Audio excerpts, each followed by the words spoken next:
Et on se dit, bon, je vais mourir, je vais pas mourir. Enfin, c'est la vraie question, elle est là. Il mourra dans son coin s'il veut mourir et il y aura zéro reconnaissance, rien du tout. Quand on apprend la nouvelle qu'on a un cancer, on a le monde qui s'écroule autour de nous. Et là, du coup, en 48 heures, ma vie bascule. Et il me dit, tu vois, c'est pas juste maman parce que papa c'était un pompier.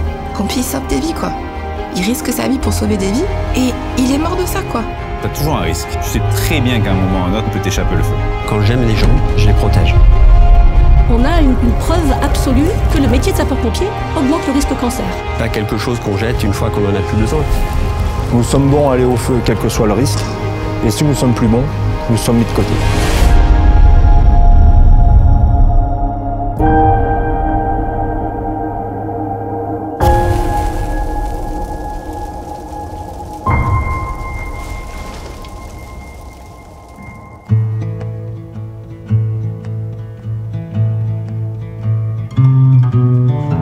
Première chose que les gens veulent faire quand il y a le feu, c'est sortir. Nous, on y rentre, donc ça peut paraître paradoxal. On a envie de vivre des émotions et on a envie de faire notre job du mieux possible pour limiter tous les dégâts que ça peut engendrer et protéger tout ce que les gens laissent en fuyant. Voilà, nous, on est là pour ça. Dans ma carrière, j'ai eu la chance de faire 2 sauvetages sur feu.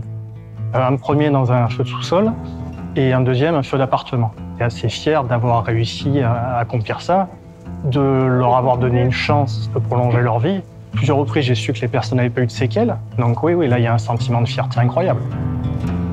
Quand on arrive à faire une intervention qui sort de l'ordinaire, qui est un peu exceptionnelle, on ressent une sensation qui est indescriptible. On est sur nos petits nuages et il n'y a plus rien qui peut nous toucher. C'est un sentiment qu'on ne peut pas décrire.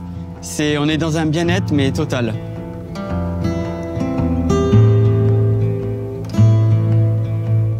Souvent, où c'est le plus flagrant, ça, c'est le matin, aux premières heures du jour, où nous, on est encore dans le calme, ou soit on est encore en train de dormir.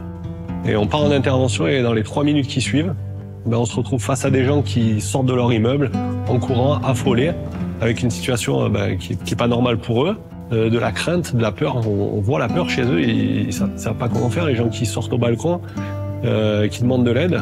Et nous, là, en fait, on doit être calme, chercher les priorités, et notre priorité, c'est de sauver les gens. Voilà, nous, on est là pour ça. Et on veut vivre ces émotions-là. Et puis, malheureusement, si une personne est coincée, on ira la chercher. Parce que c'est notre métier, parce que c'est quelque chose qu'on a choisi de faire avec passion. Je pense qu'on a ça dans le sang. Je veux dire, un pompier n'est pas là par hasard. On voit des choses qui sont terribles. Très jeune, on voit la mort. On voit des choses qu'on ne peut pas s'imaginer. Et comme tout le monde vit ces mêmes choses, c'est ce qui fait notre force parce qu'on est unis par ces moments difficiles et l'union fait la force. Je pense qu'il y a des secrets que ça va pas dans ton couple, tu vas le voir. Tu t'as pas 2 heures du matin, ton enfant il est malade, il t'appelle, t'as plus de relations entre guillemets limites que une relation un peu plus privée que ta femme. T'as des choses que tu dis à tes potes que tu diras pas à ta femme. Cloisonne en fait un peu le travail et la vie de famille, donc vu qu'on n'a pas des choses, on va dire, habituelles en permanence, quoi. Donc non, moi je cloisonne, mais je me rappelle pas que notre père nous racontait des interventions marquantes ou voilà, les seules interventions marquantes où on savait s'il a participé, c'est quand il y avait dans les journaux, quand c'était des événements graves en fait, que ça apparaissait dans les journaux, quoi. Et on n'avait pas plus d'informations que ça. Tom, il était pas très causant, donc il rentrait pas dans les détails, parce que déjà, il me disait que souvent, il voulait me protéger, parce que le quotidien de pompier, dans les interventions, parfois, c'est des choses un petit peu, qui peuvent heurter les sensibilités, tout ça. Donc, il me parlait pas vraiment, mais c'était pas tabou non plus.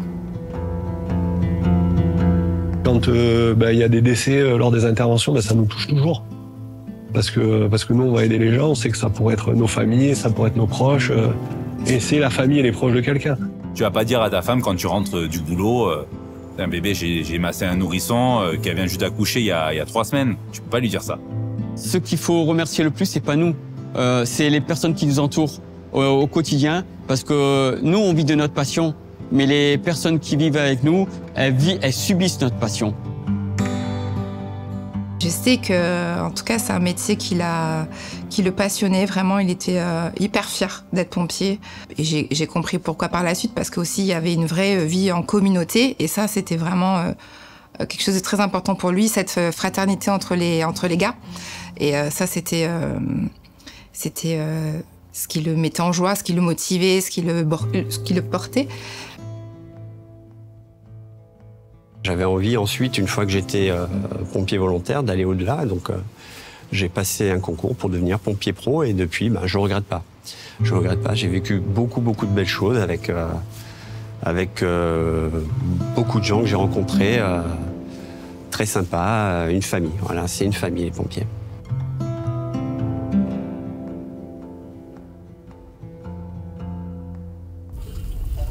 Alors, ce que j'adore, c'est bête, hein, mais nous, c'est les flammes. C'est tout ce qui est feu d'appartement, c'est cette adrénaline qui monte. C'est une fascination. Quand tu regardes le mouvement de la flamme, c'est vrai que c'est quelque chose d'exceptionnel. J'ai trouvé le feu, j'ai pu l'éteindre. T'es le premier, voilà. Tes collègues, entre guillemets, sont un peu jaloux parce que t'as fait ton feu. Il y a quelque chose entre le feu et nous. Et on aime le feu, mais on le combat. On combat quelque chose qu'on aime. C'est un risque qu'on doit traiter. Et pour moi, c'est très technique. J'essaie de bien me former à ça, de toujours travailler en réflexion, pas prendre de risques. T'as risque de mourir, tu le sais. C'est ton métier, tu le sais, t'as des risques. Tu peux tomber dans un feu de cave où il y a des bouteilles de gaz, ça peut péter. Un feu de garage avec une voiture GPL, ça peut péter. Tu sais très bien que tu as des risques. Mais on y va, on sait qu'on est fait pour ça.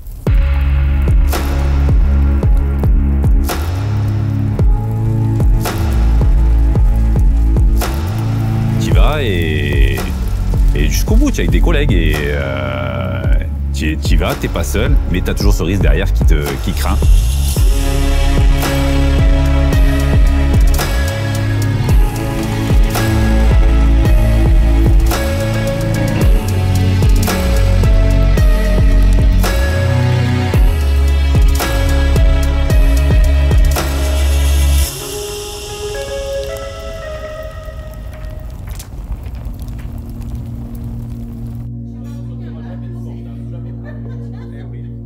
Thomas était en bonne santé, il a jamais eu de problème majeur, ni de grosse opération, ni de traitement de fond de quelque maladie que ce soit. Et un peu avant ses 40 ans, en fait, pendant plusieurs mois, il se plaignait de douleurs au dos. Quand je me suis réveillé pour aller travailler, j'avais une petite douleur au dos, douleur anodine en apparence. J'ai pris sur moi, je suis allé travailler. Au bout de quelques jours, je me suis rendu compte que ça allait pas. Donc je suis allé voir mon kiné pour qu'il me remette un peu tout en place puisque je sortais d'un déménagement. 3 jours après, rebelote. Je retourne le voir parce que ça allait pas. Il me dit, Fred, là, il y a un problème, c'est pas normal. J'étais en train de conduire sur l'autoroute et en fait je me suis dit j'ai les intestins qui se sont déchirés ou enfin quelque chose qui va pas à l'intérieur ou l'appendicite qui a éclaté. Enfin, je savais pas tellement c'était douloureux. Je me suis dit où est l'hôpital le plus proche. J'ai commencé à réfléchir en me disant si je m'arrête et que j'appelle mes collègues pompiers, combien de temps ça va mettre. Et puis finalement, comme j'étais à 2 minutes d'un service d'urgence, j'ai continué à rouler. Quand je suis arrivé, ils m'ont pris en charge tout de suite parce que je ne devais pas avoir une belle tête. Maintenant, un peu plus de 4 mois, j'avais malheureusement un peu de sang dans les urines. Et je vais uriner régulièrement. Donc je suis pas inquiet, je suis en pleine forme, je fais beaucoup de sport, j'ai vraiment la patate, donc je suis vraiment pas inquiet. Et au départ, j'y ai pas cru, je me suis dit que voilà, c'était probablement quelque chose que j'avais mangé, bu, qui colore. Et ça dure, et puis c'est de plus en plus régulier. J'en parle à mon épouse qui me convainc d'aller voir un médecin. Je vais voir mon médecin et là, en 48 heures, tout s'emballe. C'est-à-dire que je me retrouve à faire une échographie, un scanner, une prise de sang, une analyse d'urine. Et à la tête, vu les yeux que me faisait l'échographe et les gens au scanner, j'ai compris qu'il se passait quelque chose. Là, on est pris dans un mouvement où d'habitude, c'est nous qui aidons les autres. Et là, j'étais passé de l'autre côté de la barrière. J'étais devenu victime. Et sans comprendre quoi que ce soit, je subissais le parcours qui s'annonçait, que je ne savais pas encore. On se sent un peu perdu parce qu'on nous dit pas ce qu'on a, parce qu'en fait, personne ne sait. parce qu'ils veulent pas nous dire, même si je pense qu'ils en sont convaincus, que c'est cette maladie-là avant d'être sûr. C'est le coup de massue parce que je ne m'attendais pas à ça. J'ai vraiment été surpris du diagnostic. Et voilà, le verdict est tombé et en fait c'était un adénocarcinome de stade 4. Ça veut dire cancer du poumon de stade 4. Je comprends rien. Je te dis, moi, on part pour une boule de graisse, j'ai un liposarcome. Donc, elle t'explique que c'est un cancer des tissus mous. Donc, qui a dégénéré, en fait. Cette boule a dégénéré. Et grade 3, donc grade 4, c'était... tu regardes après comme tout le monde, hein, tu regardes sur Internet, grade 4 te laisse une espérance de vie de 6 mois. Ça a été très rapide, on l'a pris en décembre, il a commencé après à rentrer une période tout en chambre stérile pendant des mois, sous chimio permanente, donc ça a été vraiment compliqué, quoi. Et c'est vrai que ça a été très rapide, ouais. On m'a diagnostiqué un cancer de la moelle osseuse et j'ai su plus tard que c'était en stade 4. Donc théoriquement, je ne devrais même pas être devant vous pour vous parler. Quand les examens reviennent et qu'on connaît la dénomination précise et le stade surtout, à partir de là, ils peuvent envisager le protocole à suivre. Chimiothérapie. Direct.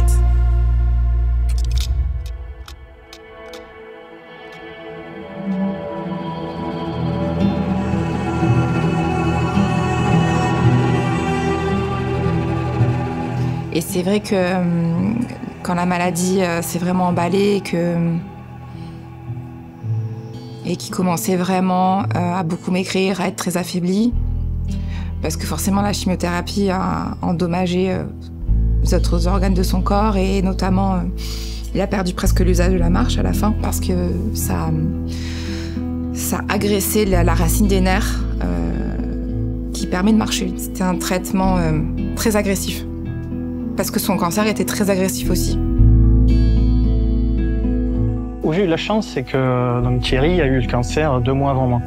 Et il m'a quand même conseillé sur pas mal de choses, quoi. Voilà, dès que j'avais faim, il fallait que je bouffe sans regarder ce que c'était, vraiment pour reprendre du poids. Parce que le poids, je faisais le yo-yo, j'ai perdu, je le prenais. C'était entre 0 et 10 kilos sur 3 mois. Enfin, c'était vraiment compliqué. Donc lui, le fait qu'il soit passé avant moi, là, ça m'a bien aidé. Moi, j'ai eu un traitement de chimiothérapie qui a été très agressif, où en 9 semaines, j'ai perdu presque 20 kilos. Et je me suis retrouvé sans cheveux, sans poils. C'était très difficile physiquement. Puis on se sent faible, quoi. On se sent l'impression de prendre 50 ans d'un coup, quoi. Tu prends plus l'escalier parce que tu n'y arrives plus. Tes gros efforts, c'est de passer du canapé au lit. Pendant une période, j'arrivais même plus à boire de l'eau. En fait, l'eau me dégoûtait. Donc je buvais de la menthe ou du coca. Parce que l'eau, j'arrivais plus. C'était certains aliments que j'arrivais plus à manger. Je me régalais avec McDo, avec de la malbouffe, je prenais plaisir. Mais je pouvais pas manger de légumes, je pouvais pas manger de... c'est vraiment étrange. Le sentiment est bizarre. Puis la nausée, énormément de nausée, l'envie de vomissement. Enfin, c'était... Terrible, parce qu'il faut l'accepter très vite, puisque c'est là. Il faut bien écouter, c'est très dur, très dur. Il faut puiser au plus profond de soi de l'énergie qu'on ne pense pas forcément avoir, mais qu'on a tous au fond de nous. Quand on est au pied du mur, on n'a pas le choix. C'est soit ça, soit on meurt. Et ce deal-là, c'est quand même pas cool, quoi. C'est un moment un peu difficile. Et soit on décide de lâcher, soit on se bat, quoi. Et je pense que avec tous les collègues, on a décidé de se battre. Et quand il est rentré à l'hôpital, en fait, on avait décidé qu'on se marierait fin du mois d'août. Puis du coup, on avait envie, il était content, on avait envie de regrouper notre famille, nos amis, vraiment faire quelque chose qui nous tenait à cœur. Et moi aussi, ça m'a, je pense, un peu sorti la tête de l'eau parce que ça commençait à être très très dur. Et donc effectivement,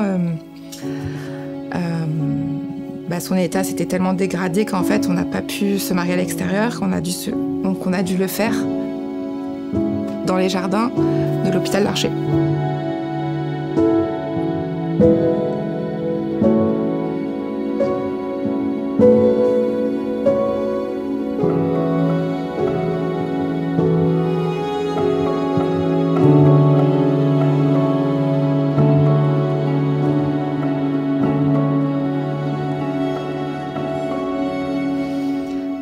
Ça a été d'ailleurs très rapide parce qu'ils nous ont dit qu'il fallait faire vite.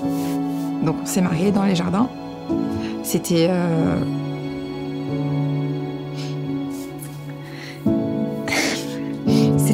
c'était magnifique, c'était rempli d'amour, c'était génial. Ouais. Et je pense que ça lui a fait du bien, donc c'est cool.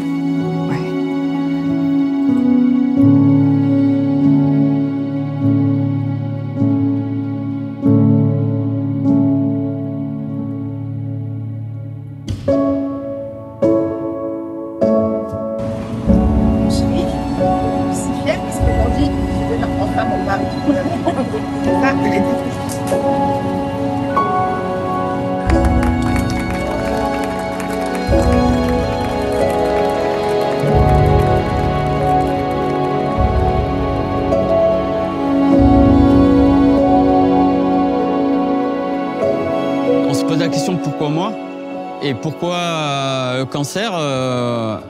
Et juste avant moi, il y avait un collègue dont je pense à lui, puisque moi j'ai eu la chance de m'en sortir, lui non, qui a eu un cancer, une tumeur au niveau du cerveau. Je pense à toi, Loïc.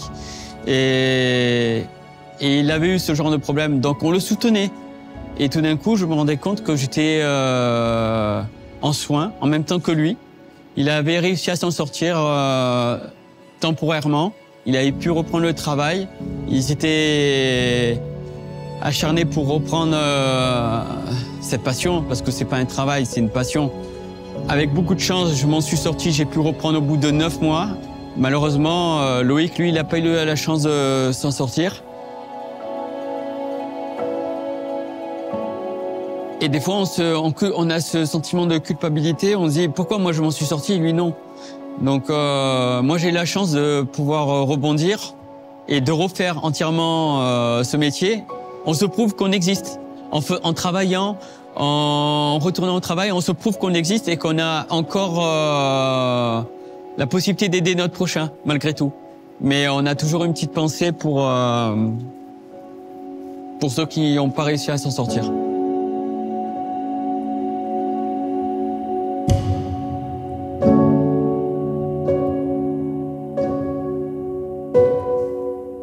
C'est la première réflexion que j'ai eue, moi, quand on m'a dit ça peut être ça. Je dis mais non, ce sera pas ça. Et puis quand on me dit oui, c'est ça, vous êtes sûr? Oui, on est sûr. Bon, ben voilà, moi j'ai eu ce sentiment d'injustice. C'est terrible. Hein. Avant 40 ans, d'être malade comme ça, c'était tellement injuste. Personne s'attend à être malade, à avoir un cancer. Et quand on est concerné par la maladie, on réfléchit évidemment à pourquoi, comment, qu'est-ce que j'ai fait de mal, ainsi de suite. Et on trouve des cas similaires à nous que dans ma profession. Enfin, en tout cas, beaucoup.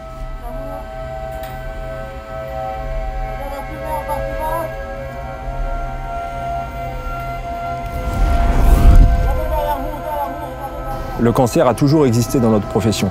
Cette problématique a été mise en lumière après les attentats du World Trade Center, où des centaines de sapeurs-pompiers ont déclaré des cancers. Il était 8h56 à New York.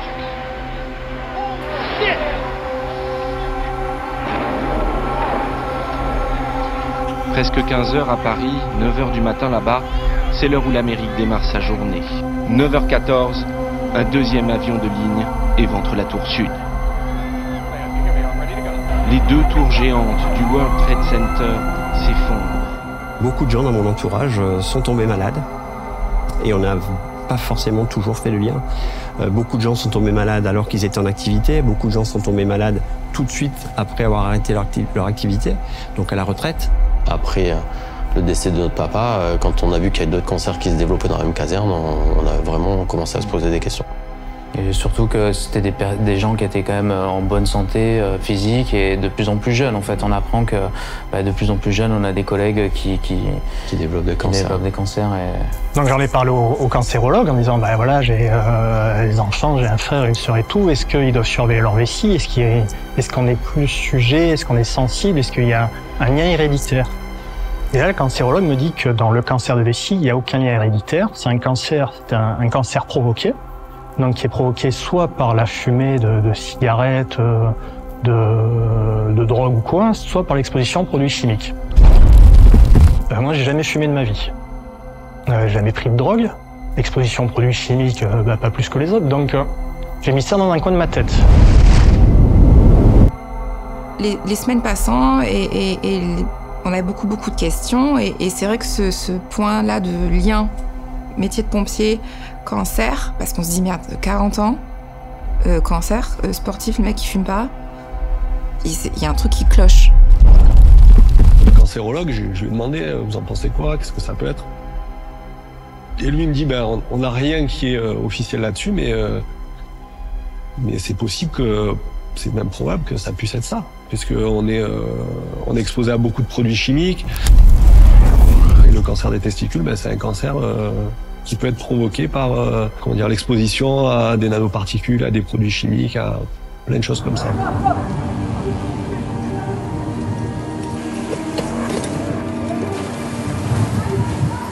Tous les nouveaux produits mis dans les matériaux, donc tout ce qui est retardateur de flamme, donc toutes ces plein de produits, je pourrais pas te citer lesquels, mais qui se mettent dans les suies, dans les poussières d'incendie, qui se répandent sur les tenues, qui traversent les parois des tenues.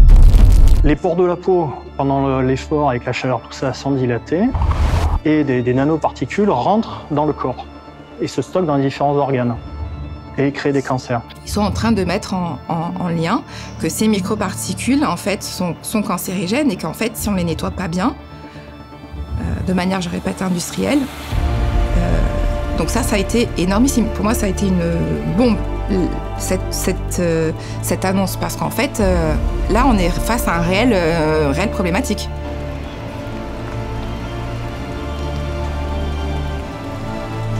Tu te dis, attends, pourquoi on est plus touché que les autres, quoi? Pourquoi? J'ai pas de doute scientifiquement sur cette problématique. Et d'ailleurs, jusqu'à présent, il y avait ce doute, puisque le Centre international de recherche contre le cancer, qui avait réfléchi sur la question en 2007, avait positionné le métier de pompier comme probablement cancérogène pour l'homme. Ils ont refait une étude en 2022, donc là, fort de l'ensemble des études que moi-même j'avais eu la modeste capacité en lecture. Et là, c'est plutôt des gens beaucoup plus armés que moi sur ce thème, 25 spécialistes de 8 pays différents qui ont relu des études de grande qualité scientifique sur les 15 dernières années et qui du coup ont upgradé la classification du métier de sapeur-pompier en cancérogène certain. On est passé du groupe 2B au groupe 1. Donc depuis juin 2022, il n'y a plus aucun doute. Scientifiquement, on a une preuve absolue que le métier de sapeur-pompier augmente le risque cancer.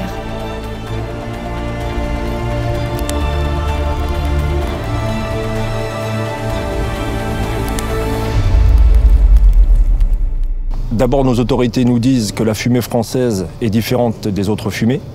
Ensuite, nos autorités nous disent que les études scientifiques menées par d'autres scientifiques ne sont pas applicables en France. Ce déni de la part de ceux qui nous emploient n'est pas acceptable. Je le dirais simplement, c'est dégueulasse. Pourquoi ? Je veux dire, on n'est pas moins malade, on est constitué exactement de la même façon qu'un pompier aux États-Unis, qu'un pompier canadien, qu'un pompier suédois, belge. Voilà, il n'y a pas de différence, on est tous des êtres humains et on est tous confrontés aux mêmes polluants, aux mêmes retardateurs de flammes, aux mêmes toxiques. Donc il n'y a pas de raison que nous, en France, on ne soit pas concernés également. Moi, je sais que mon cancer, c'est au Canada et il est reconnu en tant que maladie professionnelle. Tu te dis, attends, toi, c'est les fumées aussi. Pendant des années, j'ai fait des feux, je suis rentré chez moi, j'avais la gueule noire, je mouchais noir régulièrement, donc ça peut venir que de là. Donc je me suis vite fait une raison, quoi. On reste dans une forme de dynamique d'interrogation. Est-ce que le cancer réellement chez le pompier, ça existe? En 2009, ils ont fait une étude qui s'appelle l'étude CEPRIM, qui faisait un comparatif sur 30 ans.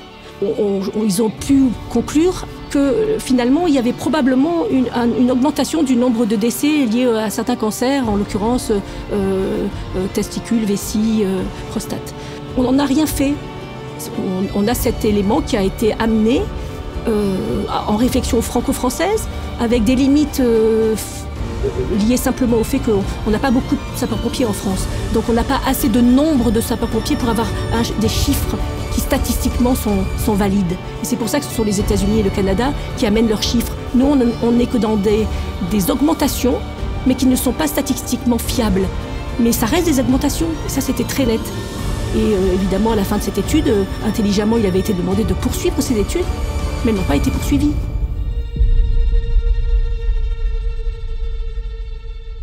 aujourd'hui, la procédure pour pouvoir faire reconnaître cette maladie en tant que maladie professionnelle, c'est très compliqué. C'est vrai que je mène plusieurs combats. Je mène un combat physique, je mène un combat moral parce que c'est dur, j'en ai parlé. Psychologiquement, c'est pas évident, il faut l'accepter. Et je mène un combat administratif. C'est tout un protocole très administratif, avec donc, des expertises, des contre-expertises. Il a dû se déplacer à Toulon, je crois, malgré son état qui se détériorait. Et ça lui tenait vraiment à cœur que d'essayer de trouver s'il y avait un lien. Voilà. Ça commence par des expertises, où je vais voir un médecin et lui il va expertiser avec ses connaissances, savoir si le cancer que j'ai eu, il peut être dû à mon exposition, mon métier, les activités professionnelles que j'ai.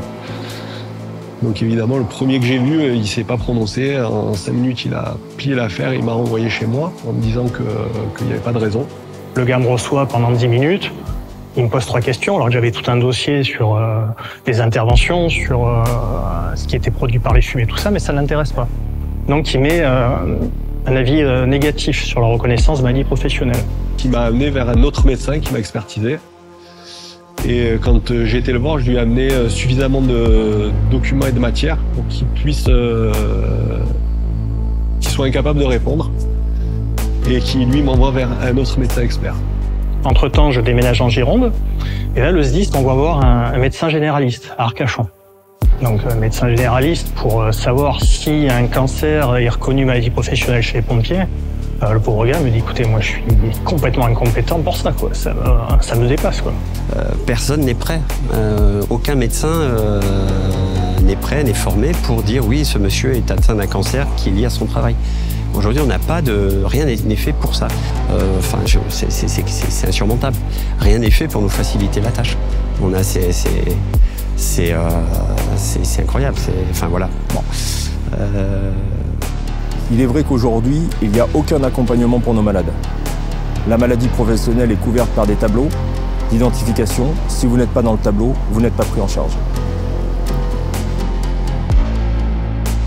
Au début, il y a des médecins qui n'étaient pas très optimistes. Et en fait, il n'a rien lâché. Et nous, on ne l'a pas lâché non plus. Et la bonne nouvelle, c'est qu'en juin 2020, donc ça faisait 1 an et demi que Thomas était malade, on a eu l'incroyable nouvelle que voilà, la nouvelle était tombée. La maladie donc de Thomas, son cancer des poumons, a été reconnue maladie professionnelle pour la première fois en France. J'ai très envie qu'elle soit reconnue en tant que maladie professionnelle. Pourquoi? Parce que j'aurais probablement un sentiment de reconnaissance aussi de toutes ces années de service. Je l'ai dit, je vais le redire, on n'est pas du consommable. Je veux dire, on n'est pas un sapeur-pompier, c'est pas quelque chose qu'on jette une fois qu'on n'en a plus besoin. Jamais le ministre de l'Intérieur ne pourrait imaginer engager ses forces de police sur des théâtres d'attentats ou de risques divers sans armes. Non. Alors pourquoi considérer le pompier comme de la chair à canon? Déconsommable. Nous sommes bons à aller au feu, quel que soit le risque, et si nous sommes plus bons, nous sommes mis de côté.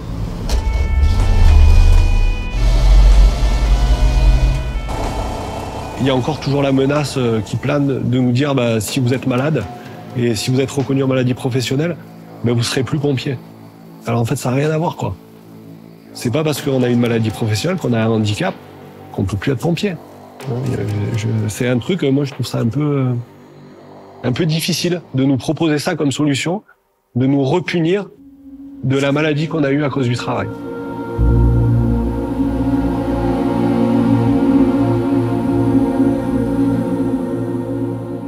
Alors j'ai commencé une démarche il n'y a pas longtemps. Parce que j'avais peur aussi, entre guillemets, tu te dis, je passe en tant que maladie professionnelle à cause des fumées. Mais est-ce qu'ils vont m'enlever du feu aussi? C'est mon stress, entre guillemets. Voilà. Et j'en ai bien réfléchi, j'en ai parlé avec ma femme. Et c'est vrai qu'elles sont là, les épousettes d'épaule et tout, elles sont là aussi pour t'écouter. Et elle m'a dit, fais-le, c'est pour l'avenir, c'est pour les jeunes. T'es là pour les jeunes. Voilà.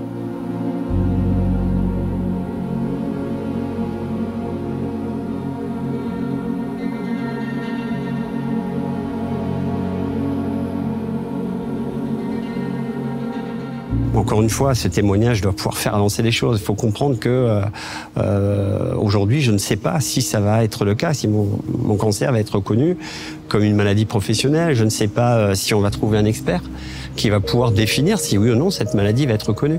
Voilà, donc tout ça, c'est un stress supplémentaire que je vis, que d'autres collègues à moi vivent.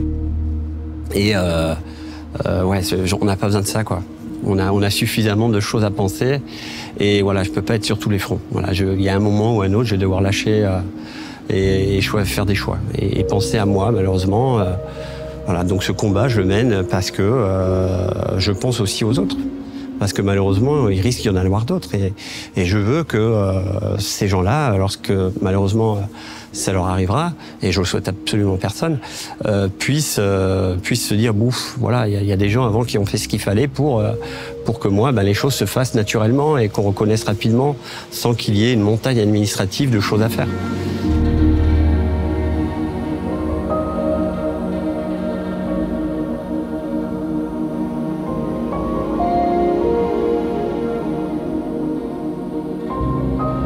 Que m'a dit mon fils qui pour moi résume bien tout ça en fait. Et il m'a dit quelques temps après que son père soit parti, il me dit tu vois maman, il me dit franchement c'est vraiment injuste la vie. Forcément un petit garçon même pas 11 ans qui perd son père, qui le voit se détériorer, enfin bref c'est juste insurmontable, insupportable. Et il me dit tu vois c'est pas juste maman parce que papa c'était un pompier il sauve des vies quoi.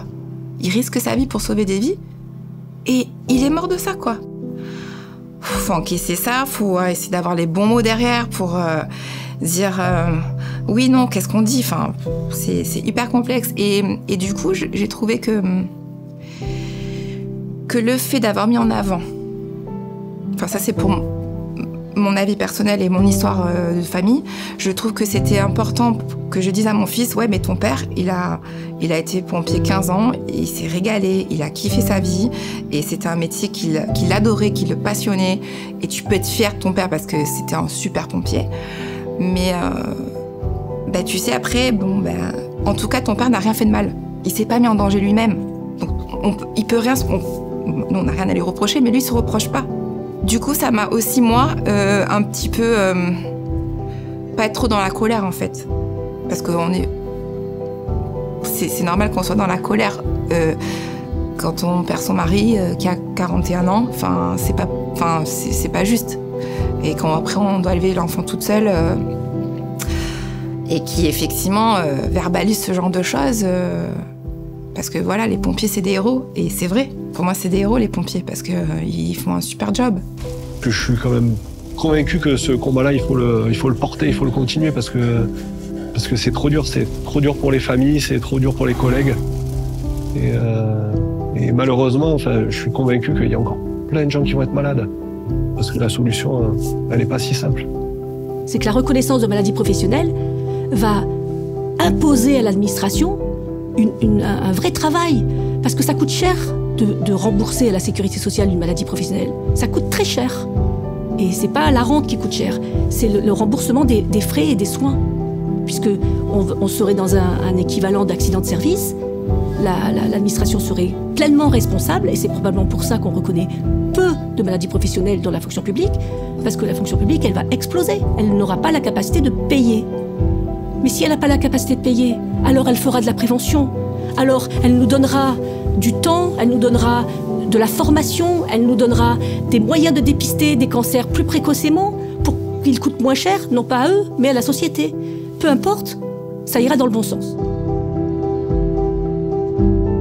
On est à un carrefour de génération où les techniques changent, les mentalités changent, les connaissances changent et le service, tout se suit en fait. Ce serait bien que le service santé prenne cette direction, de suivre un peu plus, et tant au niveau préventif qu'au niveau suivi de tout ce qui se passe à l'heure actuelle par rapport aux personnes, parce que c'est vrai que pendant longtemps, on se sent très seul.